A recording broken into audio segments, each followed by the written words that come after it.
जय श्री राम, जय हनुमान जी। दोस्तों, मेरे YouTube चैनल पर आप लोगों का हार्दिक स्वागत है।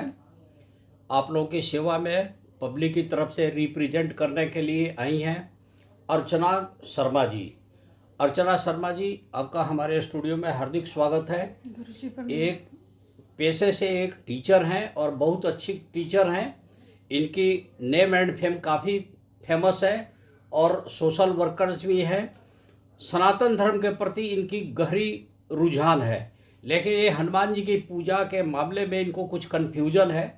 तो इन्होंने मेरे को अप्रोच किया, तो मैंने कहा कि ठीक है, चैनल पर ही आप क्वेश्चन पूछिए, मैं आपका जवाब दूंगा, ताकि इस तरह के क्वेश्चन यदि किसी पब्लिक के मन में है तो हमें बताएं। जी बताइए, आपको क्या कन्फ्यूजन है? गुरुजी प्रणाम। मेरा एक सवाल था, मैं ये पूछना चाहती थी कि बहुत ही ज़्यादा हम लोग परेशान रहते हैं कि हम किस तरह के हनुमान जी की पूजा कर सकते हैं। जैसे कुछ मूर्ति, कुछ खड़े हनुमान जी या बैठे हनुमान जी या लेटे हुए हनुमान जी या उड़ते हुए हनुमान जी, हमें कौन से गृहस्थ जीवन के लोगों को किस तरह के हनुमान जी की पूजा करनी चाहिए? ठीक है, बहुत अच्छा सवाल है। दर्शकगण, आपने सुना इनका मेन क्वेश्चन क्या था कि हम कौन से हनुमान जी की पूजा करें। कन्फ्यूजन ये है कि लेटे हुए हनुमान जी की करें, खड़े हुए हनुमान जी की करें, और भी कई तरह के क्वेश्चन होते हैं कि उड़ते हुए हनुमान जी की करें। इसमें कई लोगों का काफ़ी कन्फ्यूजन रहा है। तो मैं आपको बता दूं कि हनुमान जी तो एक ही हैं। हनुमान जी पंचमुखी रूप में भी हैं, एक मुखी रूप में भी हैं।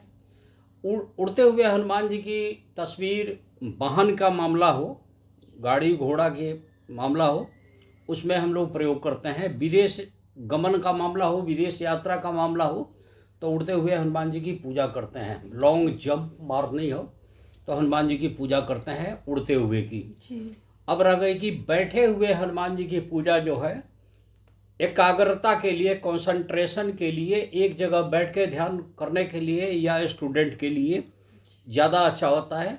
कई बार आपने देखा होगा हनुमान जी बैठ के रामायण पढ़ रहे हैं। अगर वो इस तरह का सीन आपको मिल जाए, कोई चित्र मिल जाए, तो ज़्यादा अच्छा है। उससे कंसंट्रेशन पावर स्टूडेंट की बढ़ती है, उसका पूजा करने से ज़्यादा अच्छा है। लेटे हुए हनुमान जी की पूजा जनरल केस में आराम फरमाने के लिए होता है कि कंफर्टेबली ज़िंदगी क्रॉस करे आदमी, आराम से बैठ जाए, आराम तलब जी रहे। ये क्लियर मैं बता रहा हूँ। पंचमुखी हनुमान जी का स्वरूप की पूजा उसके लिए की जाती है कि किसी तरह के षड्यंत्र में फंसे हों, तो षड्यंत्रकारियों का विध्वंस करना हो, तो पंचमुखी हनुमान जी की पूजा की जाती है। हनुमान जी के और भी कई तरह के रूप हैं। एक होता है हाथ में पहाड़ लेके हनुमान जी उड़ रहे हैं, जी उस तरह की पूजा तब की जाती है कि वो कि कोई बीमार है तो वहाँ से लेके संजीवनी बूटी लेके आ रहे हैं, तो उस केस में भी बीमार आदमी के लिए भी उसकी भी लोग पूजा करते हैं। उनकी आस्था वैसे बनती है। देखिए, फोटो से होता क्या है, मन का भाव उत्पन्न होता है। सीधे सीधे बात ये है कि हर घर में राम दरबार की एक तस्वीर होना चाहिए कि राम जी के बिना हनुमान जी अधूरे हैं। तो राम दरबार में क्या है कि राम जी, जानकी जी, लक्ष्मण जी साथ में होते हैं और हनुमान जी वहाँ बैठे ही रहते हैं। और हनुमान जी को भक्ति ज़्यादा प्रिय है, वो भी राम जी की भक्ति। तो आपने देखा होगा राम दरबार में हनुमान जी एक साइड में बैठे रहते हैं और उनका ध्यान राम जी की तरफ रहती है। और हनुमान जी की कोशिश होती है कि मेरे आँखों के सामने अगर कोई चेहरा हो तो राम जी की चेहरा हो, जी तो उस तरह की पूजा की जाती है। तो राम दरबार की अगर पूजा की जाए, साथ में उसी में हनुमान जी जैसे हैं, तो उस घर में एकता बनती है, सुख शांति बनती है, हर तरह की व्याधि टलते हैं। तो इनकी पूजा से ये लाभ मिलता है। हनुमान जी का जितना भी नाम लिया जाता है, तो सबसे पहले मैं बता दूं कि सबसे पहले आपको गणेश जी की पूजा करनी चाहिए। शिव जी की पूजा कर लें, शिव जी का स्मरण कर लीजिए। राम जी का स्मरण तब कीजिए। राम जैसे सीताराम सीताराम आपने को बोल ली या राम राम बोल लिया, उसके बाद आप हनुमान जी का नाम लीजिए। हनुमान चालीसा पढ़िए, सुंदरकांड पढ़िए, हनुमान जी की आराधना कीजिए, तो आपको ज़्यादा अच्छा रहेगा। अब इसमें एक बात और है, एक व्हाट्सएप पे क्वेश्चन किसी का था कि हम हनुमान जी की पूजा बहुत दिनों से कर रहे हैं लेकिन मुझे लाभ नहीं मिल रहा है, और काले मुंह वाले हनुमान जी की कई बार सपने में आते हैं। देखिए, काले मुंह वाले को जनरल भाषा में, बोलचाल की भाषा में बात कीजिएगा लंगूर रूप में। जी तो हनुमान जी का लंगूर रूप में भी कई जगह पूजा होती है। जी लाल मुंह वाले हनुमान जी की पूजा, जिसे बंदर रूप भी बोलते हैं, कपी। जी तो हनुमान जी है, इनके कई स्वरूप हैं, जिसमें ये सबसे बढ़िया होता है कि ध्यान मुद्रा में बैठे हों या बैठ के आशीर्वाद देते हों। जी आप बैठ के लड़ते हुए, युद्ध करते हुए, वो सब तस्वीर घर में नहीं लगानी चाहिए। आप सीधे ऐसे हनुमान जी की तस्वीर रखें जो आपको आशीर्वाद दे दें, या बैठ के पढ़ रहे हैं। अब चूंकि आपका प्रोफेशन टीचिंग से है जी जी और आप इस क्षेत्र के बहुत बढ़िया टीचर में नाम है आपका, नेम एंड फेम अच्छे है, बहुत बढ़िया बढ़िया लोगों का रिजल्ट आया है, बच्चों का, पेरेंट्स उनके काफ़ी प्रसन्न रहते हैं, उनके मार्क्स स्कोर जो है बहुत बढ़िया है। तो मेरा सिर्फ ये है कि आप ना ध्यान लगाए हुए हनुमान जी का, और या सिंपल बैठे हुए, और नहीं तो राम दरबार वाली हनुमान जी। कोई भी तस्वीर आप अलग से लगाएंगे लेकिन सामने राम दरबार जरूर होना चाहिए, क्योंकि हनुमान जी प्रसन्न तभी होते हैं जहाँ राम जी का नाम है। जी अब आपका एक सेकंड क्वेश्चन और था जो आप कुछ देर पहले जी बताई थी। मैं जी ये धन्यवाद गुरुजी। हाँ। मैं आपसे ये पूछना चाह रही थी कि औरतों को हनुमान जी की पूजा करनी चाहिए या नहीं? देखिए, कई क्वेश्चन इस तरह से मिलते जुलते आए हुए हैं, पीछे भी मैंने एक दो वीडियो डाले हैं। कोई भी लेडीज हनुमान जी की पूजा कर सकती हैं, उसमें सिर्फ रिस्ट्रिक्शंस है।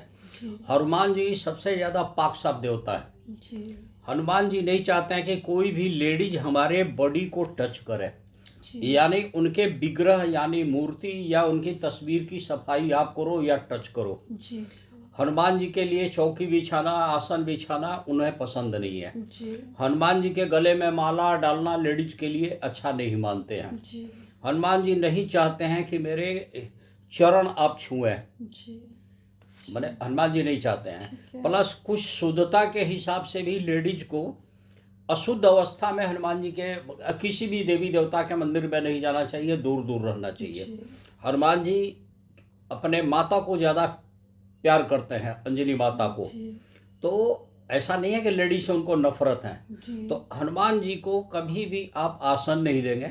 ठीक है। हनुमान जी का नहलाने का काम, अगर मूर्ति रखे हैं आप तो उनको नहलाने का काम आप नहीं कर सकती, जेंट्स करेंगे। ठीक है। हनुमान जी को टीका आप नहीं लगाएंगे, यानी लेडीज नहीं लगाएंगी। जी उनके गले में माला वगैरह आप नहीं डालेंगी। ठीक है। उनको जनेऊ आप अर्पित नहीं करेंगी। ठीक है।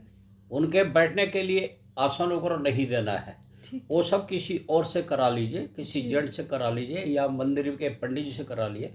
घर में करते हैं, सिर्फ घर में अगर पूजा करना है तो उनकी तस्वीर रखिए, राम दरबार होना चाहिए और उन्हें पूजा कीजिए। जी। हनुमान जी को सबसे ज़्यादा पसंद है लाल चीज़ें, ठीक है। मीठी चीज़ें, जी तो लाल लड्डू, लाल फूल, ये सब रख लीजिए।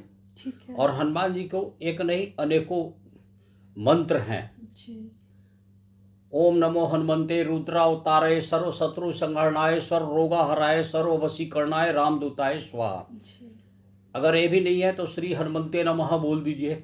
हनुमान चालीसा 99% लोगों को याद होगा। जी राम जी का पूजा करने के बाद हनुमान जी को प्रणाम करके फिर जय हनुमान ज्ञान गुण सागर, ये हनुमान चालीसा पढ़ना शुरू कर दीजिए। जी समय हो तो सुंदरकांड पढ़िए।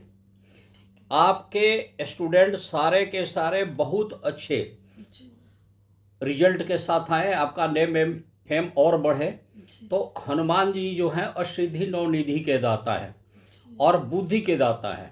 अब बुद्धि के देवता देखो कौन कौन है। एक माँ सरस्वती जी हैं, ज्ञान देवी, जी जय माँ सरस्वती विद्यादात्री हंस महानी पुस्तक धारणी ज्ञानदात्री माँ शारदे माँ भारती। जी एक गणेश जी हैं, विद्या विनाशक बुद्धि के देवता भी हैं गणेश जी। जी तो बुद्धि की जो डिपार्टमेंट है गणेश भगवान के पास भी है, तो गणेश जी की भी पूजा की जाती है। इसके अलावा फिर हनुमान जी के पास है। जी तो हनुमान जी के पूजा से आदमी का विवेक, बल बुद्धि विद्या देहूँ में हुई, जी हरहूँ कलेश विकार। तो हनुमान जी जो है इनके पास ये भी डिपार्टमेंट है। जी बल भी मिलेगा, बुद्धि भी मिलेगा, विवेक भी मिलेगा। कई लोग बड़े से बड़े ज्ञानवान तो हो जाते हैं, लेकिन जब वक्त आता है तो एंड टाइम पर उनका दिमाग काम नहीं करता है, जी या प्रॉपर टाइम पर उनकी युक्तियाँ खुलती नहीं है। बोलते हैं ना, जी जी strike when the iron is hot. जी तो एकदम पट से क्विक रिप्लाई या क्विक एक्शन के लिए तो वो हनुमान जी के अंदर है। जी तो आप हनुमान जी की ये पूजा करें जी और इस तरह से करें। और जो भी आपका मोटो है जी वो पूजा से कुछ देर पहले दीप प्रज्वलित जब करेंगे तो वहाँ आप दीप में एक लौंग भी डाल दें जी और हनुमान जी को बता दें कि मैं आपका पूजन इसलिए कर रहा हूँ। पूर्ण शुद्ध अवस्था में पूजा कीजिए, अशुद्धि न हो। नॉनवेज खा के उस घर में नॉनवेज न बनता हो, जी अगर बनता भी हो तो उससे बहुत दूर दूर ही रखें। लहसुन प्याज की स्थिति में यूज करके हनुमान जी की पूजा नहीं होता है। रिश्वतबाजी का कोई पैसा हो उसमें हनुमान जी की पूजा में लगना नहीं चाहिए। आपके एक्चुअल अर्निंग का पैसा, आपके मेहनत का पैसा हमरा, क्योंकि दिया उन्हीं का है, जी जी मनुष्य का अपना कुछ नहीं है। कुछ नहीं, जी सब उन्हीं को अर्पित कर, उन्हीं से लेकर उन्हीं को अर्पित करते हैं। तो हनुमान जी की पूजा कीजिए, जी निश्चित रूप से हनुमान जी आपको सुनेंगे, आपकी सारी बातें माने। कोई भी कष्ट हो, जी कोई भी बीमारी हो, कोई भी पीड़ा हो, अपना प्रोग्रेस चाहते हैं तो भी उसमें आइए। 8 सीढ़ियाँ लेके बैठे हुए हैं और उनके ऊपर खुद माँ जानकी से लेके या प्रभु श्री राम का है, असवर दिन ही जानकी माता, जी राम रसायन तुमरे पासा। पूरी केमिस्ट्री ही प्रभु श्री राम जो समस्त जगत के स्वामी है, तीनों लोकों के स्वामी हैं, जी भगवान विष्णु के एक साक्षात अवतार हैं कलयुग में। जी तो उसकी पूरी केमिस्ट्री प्रभु श्री राम के। अब बिना हनुमान जी के आपकी कोई भी फरियाद प्रार्थना वहाँ तक नहीं पहुँचती है। जी राम दुआरे तुम रखवारे, होत न आज्ञा बिन पैसारे। जी आ सब सुख लहे तुम्हारी सरना, तुम रक्षक काहू को डरना। था जब राम जी आपके रक्षक, हनुमान जी रक्षक हो जाएंगे तो आपका कोई कुछ नहीं बिगाड़ सकता। आप ये नहीं सोचना कि हमारा कोई साथ नहीं दे रहा है, तो आप हनुमान जी की ही पूजा कीजिए। जी इसके अलावा कोई क्वेश्चन तो नहीं है? एक क्वेश्चन और है। हाँ बताइए। जैसे मैं मंदिर जाती हूँ, जैसे हर शनिवार हनुमान जी के चरणों में जैसे आपने बताया कि मूर्ति को हाथ नहीं लगाते हैं, लेकिन मैं क्या करती हूँ वहाँ से टीका लेके अपने माथे हाँ पे, लगा तो लीजिए। ऐसा लगा सकते हाँ हैं? लगा सकते हैं। जी जी पंडित जी से मांग लीजिए, ओके ठीक उनके दूर से चबूतरे पर नाक रगड़ लीजिए। कोई जी। क्षमा मांगना है जी तो जी इसमें कोई दिक्कत नहीं है। तो हाथ लगा सकते हैं मूर्ति? मतलब अगर शुद्ध अवस्था है तो वहां तक तो लगा लें, लेकिन चरण वगैरह ना छुएं। नहीं वो नहीं चाहते हैं, नहीं पसंद करते हैं। ठीक है कभी भी उनका वस्त्र वगैरह भूल के भी लंगोट वगैरह नहीं बदलना चाहिए किसी भी बिल्कुल। लेडीज को। जी और बताइए। बस ठीक है। धन्यवाद चलिए। जी। दर्शकगण, आशा है कि आपको हम लोग का वीडियो काफ़ी पसंद आया होगा। इस संबंध में कोई भी कन्फ्यूजन आपका हो, क्योंकि इनका आज का मेन सब्जेक्ट यही है कि मैं बहुत कन्फ्यूज हूँ किस तरीके से हनुमान जी की पूजन किया जाए, वो मैंने बता दिया है। आशा ही नहीं, पूर्ण विश्वास है कि हम लोग का ये वीडियो आप लोग को पसंद होगा। अपना कमेंट्स में लिखिएगा, कोई दिक्कत लगे तो भी आप लिख दीजिएगा, हम उसका जवाब देंगे। और कोई भी ज्योतिषीय समस्या हो तो भी आप कांटेक्ट करें, क्योंकि मैं अपनी पूरी ज्योतिष हनुमान जी के भरोसे ही चलाता हूं और उन्हीं की कृपा लेके चलाता हूं। इसलिए प्रेम से बोलिए जय श्री राम, जय हनुमान जी। आप सभी का कल्याण हो। धन्यवाद गुरु जी। जय।